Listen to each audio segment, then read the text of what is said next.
I was a truck driver, so I lived on a ranch in the Sandhills and I hauled cattle throughout the Great Plains. And I did that for like 7 years. That kind of shaped a lot of me, shaped my way of seeing and sense of motion. And then when that kind of chapter came to an end, I went to school at the University of Nebraska to study art because I had been planning to do that before I became a truck driver because I've always thought of myself as an artist.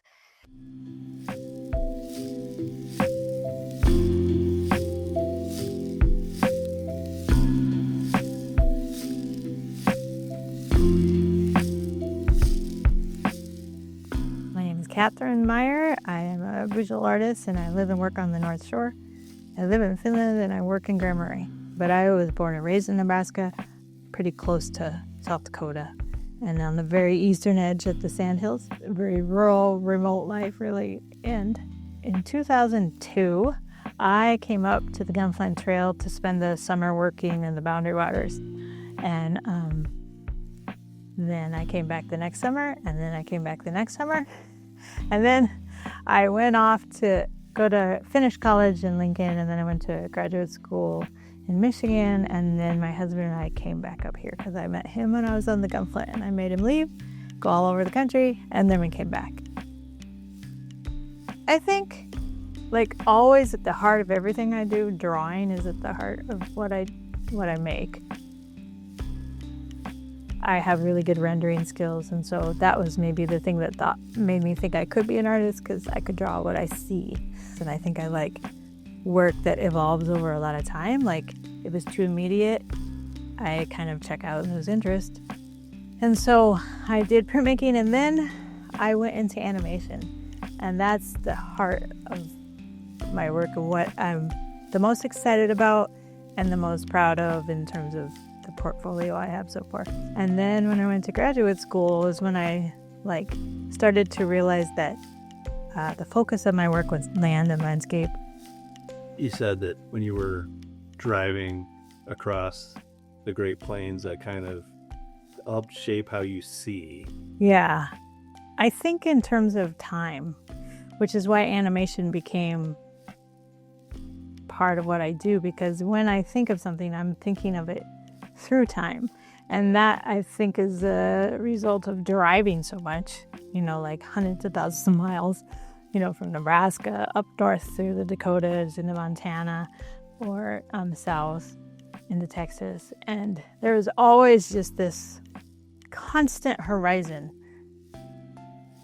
That horizon always encircles a person when you're in the plains, and especially when you're driving through it. And then there's these points of focus along the way. And even navigating to the places that I went, you're just going to a point on a map, or a point in the middle of nowhere, relatively speaking. It's not nowhere, it's everywhere. But and then you learn to look for really subtle detail to get there. I like to have a lot of negative space in my work, and I have really fine detail. So those two things together.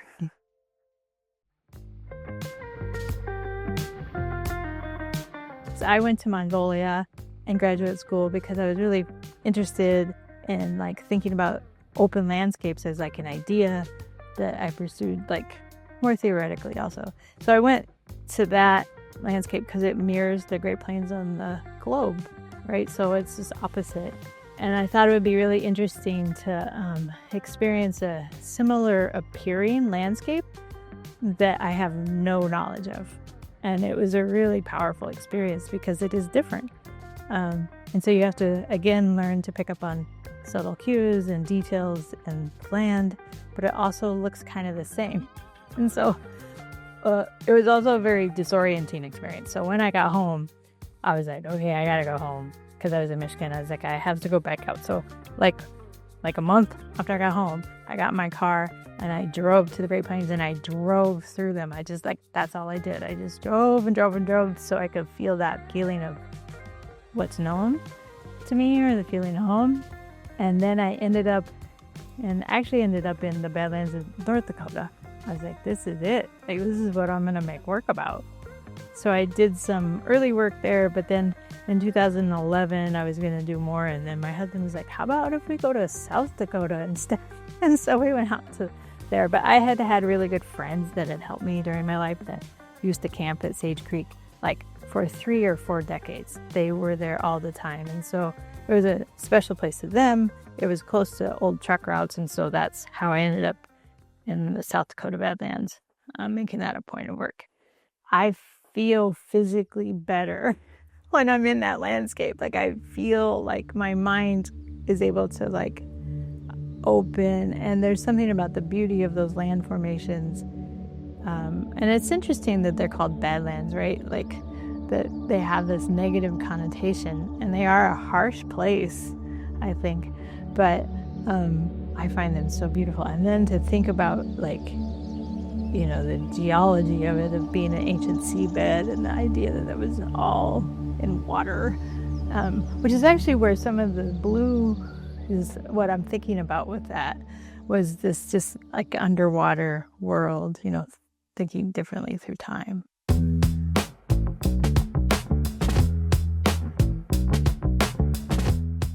I go outside, I go hiking, I sit and draw, I photograph, I sit on that shore a lot and just look out at the lake. That's what I do. So I draw places that have like meaning, that I go to a lot, or I'm always fascinated when I see them. You know, like, oh, look at that rock formation. And it's felt like you can't just look at a place and then draw a picture and have it have the sense of a place, because there has to be a sense of place that comes through knowing. And I think that that is transmitted in artwork. I think you can tell if an artist has an understanding of what they're drawing, whether it's a landscape or a person or, you know, what have you. Like that sense of knowing is important. It is not easy to be an artist, right? I live in this place because landscape is really important to me, and where I live is important to me. And I like living in a less populated area and being kind of remote on the shore. But that makes life as an artist a little harder because I'm not as connected into some of the city or metropolitan markets and, you know, galleries. And so it just takes another step, a little more effort to do what you have to do to make a living. And then I just, over time, I just decided that this is my path. I'm an artist. And so I live a different lifestyle. I'm kind of a minimalist in my images, and I'm a minimalist in my life, so I can afford to be an artist so that I don't need as much, you know. I also, when I got to Grand Marais, well, living here is really interesting because people that live here just do what they got to do to make a living. And so, like, I drive school bus for the school, and it's great. I love it because it has a retirement, it has health insurance, and then it has this whole window in the middle of the day, and I can come to my studio. And like, I find it's really good for me to be around the kids, because they're just positive, and even when they're not positive, they're still young and joyful, and I like driving them around. And I'm a really good driver because I drove truck for a long time, so that works out for everybody. You also have to have a bit of business sense to keep going. Otherwise, it's why I drive a bus, actually, so that I have like 7 hours in the middle of the day so I can go to my studio. So, like, I'm from Nebraska, so I'm a very good pragmatist. Like, those things have to go together. So I want to make a living so that I can be an artist. And I would like to make a living as an artist. And so I like to sell work or have it commissioned and put into places, because it's also really joyful when people appreciate it, see it. Like, I have to make art to be kind of well and happy. I think that's just part of who I am.